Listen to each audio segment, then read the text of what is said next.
Hello అండి, కొన్ని బ్లౌజులకి హ్యాండ్స్కి బార్డర్ విడిగా వస్తుంది కదా. విడిగా వచ్చినప్పుడు పైనుంచి కుట్టుకోవాలి. హ్యాండ్స్ తిప్పేసి పైనుంచి కుట్టుకోవాలండి. హెమ్మింగ్ పట్టీ కోసం ఇక్కడ 1 ఇంచ్ అంత క్లాత్ ఉంచుకున్నాం కదా, ఆ 1 ఇంచ్ అంత క్లాత్ మీదనే కుట్టు వేసుకోవాలి. ఒరిజినల్ క్లాత్ ఏమో రాంగ్ సైడ్ కింది వైపు ఉండాలి, రైట్ సైడ్ పై వైపుకు ఉండాలి.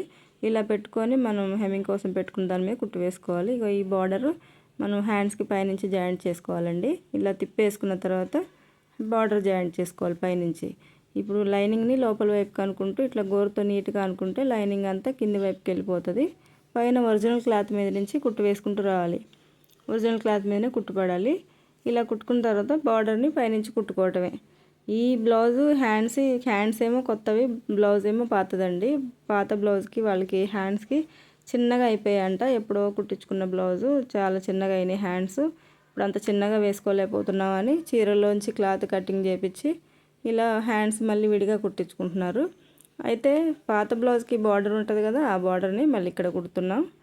ఇలా మళ్ళీ క్లాత్ను సగానికి ఫోల్డ్ చేసుకోండి. హ్యాండ్స్ని సగానికి ఫోల్డ్ చేసుకొని బార్డర్ కూడా సగానికి ఫోల్డ్ చేసుకోవాలి.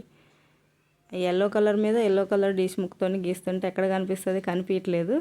ఇక్కడ బార్డర్ చూసారా, డ్యామేజ్ వచ్చింది. అది చాలా రోజులు అయింది కదా, అప్పుడు హ్యాండ్స్ అంత చిన్నగా ఉన్నాయి, అందుకే బార్డర్ డ్యామేజ్ వచ్చింది.